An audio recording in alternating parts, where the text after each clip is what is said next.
নমস্কাৰ এই মুহূৰ্তত চৰকাৰী ঘৰলৈ দিবলৈ লৈছো ডাঙৰ খবৰ যিসকল মানুহে এতিয়ালৈকে চৰকাৰী ঘৰৰ টকা পোৱা নাই সেই সকল মানুহে ভিডিঅ'টোত ক্লিক কৰিছে যদি অনুগ্ৰহ কৰি ভিডিঅ'টো স্কিপ নকৰি প্ৰথমৰ পৰা শেষলৈ চাই থাকিব কিয়নো এইটো ভিডিঅ'ৰ মাজত চৰকাৰী ঘৰলৈ এখন ডাঙৰ আপডেট প্ৰদান কৰিম তো যিসকল মানুহে এতিয়ালৈকে চৰকাৰী ঘৰৰ টকা পোৱা নাই কিন্তু চৰকাৰী ঘৰৰ কাৰণে আবেদন কৰিছিল সেই সকল মানুহে নিজৰ হাতত থকা মোবাইল ফোনটো দি এনেকৈ চাব পাৰে চৰকাৰী ঘৰৰ নতুন লিষ্ট তো কেনেকৈ চাব এতিয়া বিস্তাৰিত জনাইছো অনুগ্ৰহ কৰি ভিডিঅ'টো স্কিপ নকৰি প্ৰথমৰ পৰা শেষলৈ চাব আৰু মোৰ চেনেলত নতুন হলে প্লিজ চেনেলটো সাবস্ক্ৰাইব কৰি মোৰ লগত থাকিব তো ইয়াৰ কাৰণে প্ৰথমে নিজৰ মোবাইলৰ ক্ৰোম ব্ৰাউজাৰটো ওপেন কৰি সাৰ্চ বাৰত pmayg.nic.in লিখি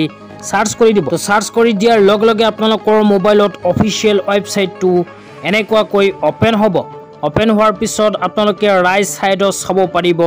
3 লাইন তো আপোনালোকক জুম কৰি দেখুৱাইছো অনুগ্ৰহ কৰি চাই থাকিব লগতে ভিডিঅ'টো ভাল লাগিলে এতিয়াই শেয়াৰ অপচনত ক্লিক কৰি শেয়াৰ কৰি দিয়ক তো আপোনালোকে ৰাইট সাইডত 3 লাইন অপচনত ক্লিক কৰি দিয়াৰ লগে লেফট সাইডত এনেকুৱা কেইটামান অপচন আহি যাব ইয়াৰ মাজৰ পৰা আৱাজ শব্দ অপচনত ক্লিক কৰি দিব ক্লিক কৰি দিয়াৰ লগে আৰু কেইটামান অপচন আহিব ইয়াৰ মাজৰ পৰা দ্বিতীয় নম্বৰত লিখা চাব পাৰিব ৰিপৰ্টছ তো ৰিপৰ্ট যে লিখা আছে ৰিপৰ্ট অপচনত ক্লিক কৰি দিব তো ৰিপৰ্ট অপচনত যেতিয়া ক্লিক কৰি দিব ক্লিক কৰি দিয়াৰ লগে আপোনালোকৰ সন্মুখত এনেকুৱাকৈ এখন নতুন ইন্টাৰফেস আহিব অহাৰ পিছত স্ক্ৰল ডাউন কৰি একেবাৰে তলত আহিব লাগিব স্ক্ৰল ডাউন কৰি একেবাৰে তলত আহিলে ইয়াতে সোশ্যাল এডিট ৰিপৰ্টছ বুলি এটা অপচন লিখা চাব পাৰিব তাৰ তলত লিখা চাব পাৰিব বেনিফিচিয়াৰী ডিটেইলছ ফৰ ভেৰিফিকেশন তো বেনিফিচিয়াৰী ডিটেইলছ ফৰ ভেৰিফিকেশন যে লিখা আছে এই অপচনটোত ক্লিক কৰি দিব ইয়াতে ক্লিক কৰি দিয়াৰ লগে আপোনালোকৰ সন্মুখত এনেকুৱা ইন্টাৰফেস আহিব অহাৰ পিছত তলত অল ষ্টেট যে লিখা আছে অল ষ্টেট অপচনত ক্লিক কৰি 2 নম্বৰৰ পৰা আসাম যে লিখা আছে আসামৰ ওপৰত ক্লিক কৰি দিব তো ক্লিক কৰি দিয়াৰ পিছত ইয়াতে আপোনালোকে প্ৰথমে নিজৰ ডিস্ট্ৰিক্টৰ নাম সিলেক্ট কৰিব তাৰ পিছত ব্লকৰ নাম সিলেক্ট কৰিব তাৰ পিছত আপোনালোকে তলত লিখা চাব পাৰিব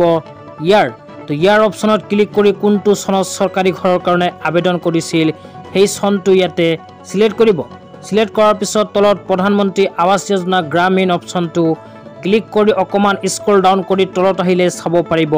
কেপচা তো কেপচাটো প্লাস আহিলে প্লাস কৰি তলৰ ঘৰত বহাব মাইনাস আহিলে